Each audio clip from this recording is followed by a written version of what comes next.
Anthropic. Wow.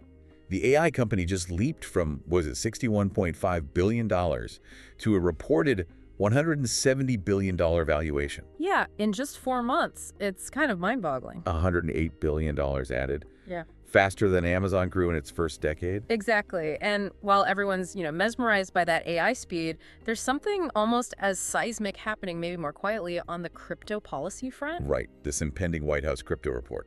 Precisely. And the whispers about a potential U.S. strategic Bitcoin reserve. Putting those two things side by side, AI and this potential policy shift, it really feels like a major inflection point we're living through. Okay, so welcome everyone to the deep dive. Our goal today, to really cut through the hype and give you the crucial insights on these huge shifts in AI and digital currencies. By the end of this, you should have a much clearer picture of not just what's going on, but more importantly, what moves you might need to start thinking about right now. Absolutely. So here's the plan. First, we'll dig into that Anthropic valuation, why it's maybe more than just a bubble. Yeah. Then, we tackle the big crypto policy changes that seem about to break. The SBR and stablecoins, yeah. Exactly. After that, we'll look at the IPO market, 196 IPOs in 7 months. What does that signal for your portfolio or your business? A lot, potentially. And stick around, because we've got a bit of a surprise twist, a contrarian view on maybe the most overhyped tech we might see in 2025. Yeah, I think that'll be interesting. Look, the numbers flying around Silicon Valley, the ones kind of breaking people's brains, they're just the start. We want to show you how it all connects, how it's part of a bigger story that affects your strategy. Okay, let's start with that AI valuation. Anthropic, $61.5 billion to $170 billion. I mean, the velocity is just... It makes the dot-com boom look almost quaint, doesn't it? It really does. But, while the numbers seem almost unbelievable, maybe unsustainable, it's not just irrational exuberance driving this. I think what we're seeing is a massive land grab. A land grab for what, exactly? For the future of productivity, essentially. McKinsey thinks AI could unlock something like $15 trillion in economic value by 2030. So think back to the 1800s, the railroads. Okay. That's the companies laying the actual tracks. They captured huge returns because they controlled the essential infrastructure. Today's big AI models, the frontier models, they're the new rails. That's a good analogy. And the cost to train these things, it's hitting $100 million easily and climbing. So you naturally get an oligopoly forming. The barrier to entry is just immense. It concentrates the power and the potential returns in just a few hands. So if these models are the new rails, the new infrastructure, what does that mean for listeners right now, if you're running a business? Well, for business leaders, I'd say you probably have maybe 6 months. Before the costs of switching between these big AI vendors become really prohibitive, you get locked in. 6 months, that's soon. It is. The smart companies, they're already looking at 12-month contracts, locking things in now before prices inevitably adjust upwards. And if you're a tech professional, you absolutely need to be mastering multi-model orchestration, like yesterday. Meaning being able to use different AI models, switch between them. Exactly. Don't just bet on one horse. Because with these valuations, vendor lock-in isn't just a risk. Your whole tech stack could end up feeling like a hostage situation. That raises the inevitable comparison, though. Cisco, back in 2000, trading at 200 times earnings, then crash, 90% down. Isn't this just history repeating? It's a fair question, but there's a key difference, I think. Many of those dot-com companies, they were selling a dream, a future promise. Right. Lots of eyeballs, not much profit. Precisely. These leading AI firms today, like Anthropic, OpenAI, Google, they have immediate substantial revenue from Fortune 500 clients, paying real money right now. Okay. So the question isn't really if there's a bubble. It's more about which companies have the real underlying value, the strategic position to survive and, frankly, thrive when things inevitably cool off or recalibrate. Which ones have the moat? That's a critical distinction. Okay, so while AI valuations grab the headlines, let's pivot. Because you mentioned something quieter, but maybe just as significant, happening with digital currencies. Bitcoin crossing $119,000. Yeah, almost effortlessly yesterday. And look, it's not just retail hype or speculation driving that. There's a deeper current here, and it boils down to 3 letters. SBR. SBR, Strategic Bitcoin Reserve. Exactly. That White House crypto policy report, due out basically today, strong indications are it could include a framework for the U.S. government to actually hold Bitcoin as a reserve asset. Wow. I mean, that would be a massive policy pivot, wouldn't it? Huge. Think about it. The government, which was pretty skeptical not long ago, potentially becoming a major institutional holder, that legitimizes the asset class on a whole new level. It's It's monumental if it happens. But you said there's something under that headline, too. Yeah, and this might be even more impactful day to day. While the government is maybe looking at Bitcoin, the big banks, JP Morgan, BofA, Citi, they're reportedly working together urgently on building a unified digital dollar. And it's not because they suddenly love blockchain. It's driven by concern. Fear, maybe? Concern about what? Stablecoins. Look at Tether. They're processing something like $2 trillion in transactions annually. $2 trillion. Okay, that's a huge number. It rivals the entire volume of SWIFT, the global banking wire system. Yeah.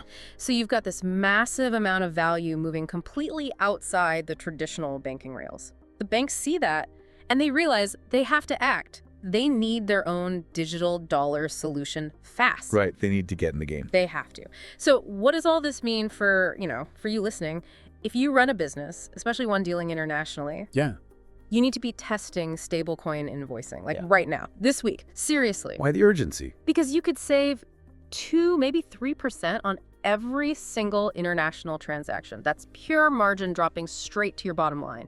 It's significant savings just sitting there. Okay, that's a tangible benefit. Absolutely. And for anyone in a strategic leadership role, don't just note this down. Form a stablecoin task force. Again, this week, not next quarter. There's legislation coming, the Genius Act. Right, aimed at modernizing digital payments. Exactly. It's going to reshape the payment infrastructure. And the companies that move early, that figure this out now, they're going to capture some serious arbitrage opportunities. There's an advantage to being first here. Okay, so major shifts in AI infra, potential government moves in Bitcoin, banks scrambling on digital dollars. Let's switch tracks again to capital markets. IPOs. Yeah, another area that's quietly heated up. 196 IPOs so far this year. That's up 80% from last year. That feels significant. It is significant. It tells you investor appetite has really shifted. Look at Figma, the design tool so many of us use. They just raised their IPO target to, what, $19 billion?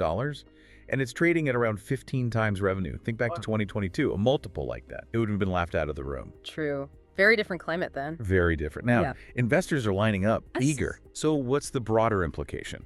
The IPO window isn't just open. It's like it's been blown off its hinges. And when private companies see these kinds of valuations hitting the public markets, guess what they do? They rush to get out there too. Absolutely. They're scrambling to go public. Just today, July 30th, we saw multiple billion-dollar offerings hit. At SDL in India, Sri Lotus developers, a whole bunch you probably haven't even heard of. Okay. But each one of those IPOs, it sucks up capital that maybe a year or two ago might have gone into funding earlier stage startups. Now it's flowing into these bigger later stage deals. It signals a maturing, maybe a consolidation in the market. So practical advice then. If you're holding equity in a private company, a startup, whatever. This is your moment. Seriously. These IPO windows, they don't stay open forever. History shows they can slam shut. Fast. Without warning. If you have an opportunity, you need to assess it now. And what about for small or medium-sized businesses? Does this IPO surge affect them? Oh, absolutely. This raises a really important strategic point. Your competitors, some of them are about to be flush with cash from their own IPOs. Right, war chests. Exactly. So you need to be watching closely who's going public in your sector. Because once they have that IPO money, expect them to get aggressive. They'll acquire smaller players, they'll expand rapidly, they might even slash prices to grab market share. So competitive intelligence is key right now. Crucial. Know who's getting funded and what they might do with it. Forewarned is forearmed, already. Definitely. Okay, let's do a quick roundup of some other key market moves just from today. Keep it rapid fire. Okay, first, Player Zero. They just landed $15 million Series A. Their tech is AI that finds bugs in code automatically. Think of it like an immune system for your software. Interesting. Actionable takeaway? For strategic leaders, Yeah.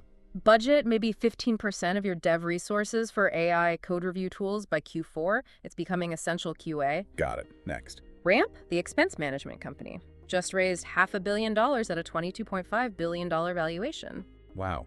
Expense management really is printing money. Apparently so. Quick tip. If you use Ramp, maybe look at locking in your current pricing plan now.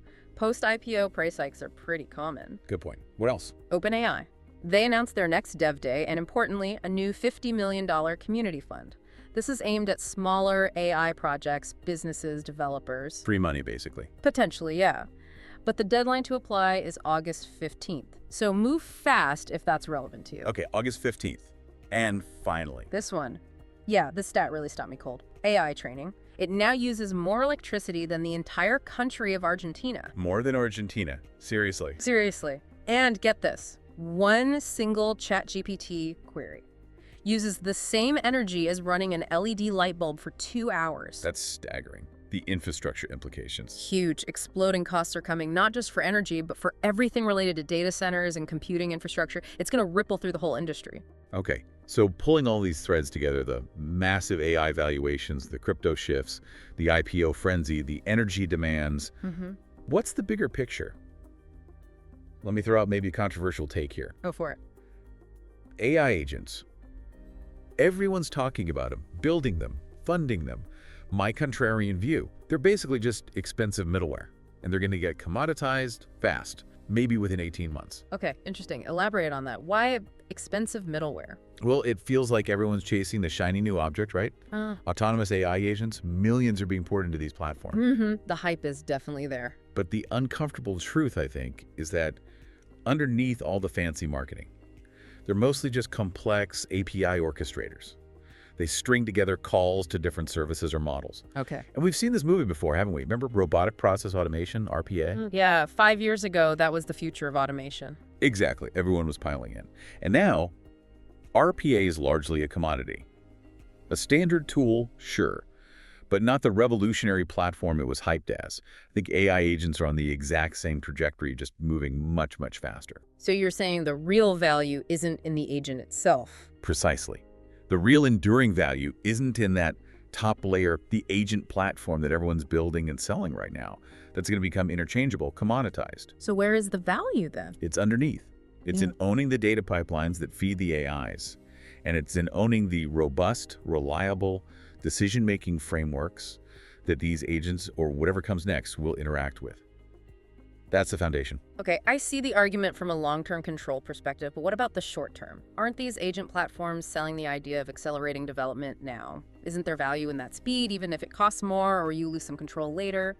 That's a fair counterpoint. Yeah. Yes, they might offer some initial speed up, but often that comes with a pretty big trade-off later in terms of flexibility, cost, and crucially, lock-in. While your competitors might be burning cash on these fancy agent platforms, you could potentially get the same, or maybe even better, results using simpler, well-designed scripts to coordinate your AI models. Cheaper too, presumably. Yeah, way cheaper, like 90% cheaper.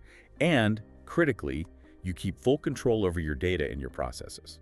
So my definitive advice here, skip the AI agent hype train. Gold. So what should people invest in instead? Invest in rock-solid data infrastructure. Build deterministic workflows processes designed to be predictable and reliable, no matter which AI model you plug into them. Let everyone else chase the shiny agent thing. You build the foundation. That definitely raises a key question for long-term strategy. Are you building for today's hype or tomorrow's actual value? Exactly. Okay, let's try and wrap this all up, connect these dots.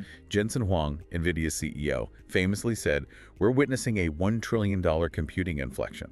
And look, when the guy selling the shovels tells you it's a $1 trillion gold rush, you probably ought to start digging, right? This isn't just about AI or crypto or IPOs in isolation. It's about a fundamental shift in how value gets created, captured, the whole tech landscape. Absolutely spot on. So with that in mind, here's a clear, actionable framework. Think about this over the next 30 days. Okay, let's hear it. 1. Your AI vendor strategy. If you aren't already thinking multi-model, start today. Seriously, with these valuations, single vendor lock-in, that's becoming vendor prison fast. Right. Avoid the hostage situation. 2, crypto infrastructure. Look, forget whether you personally love or hate Bitcoin.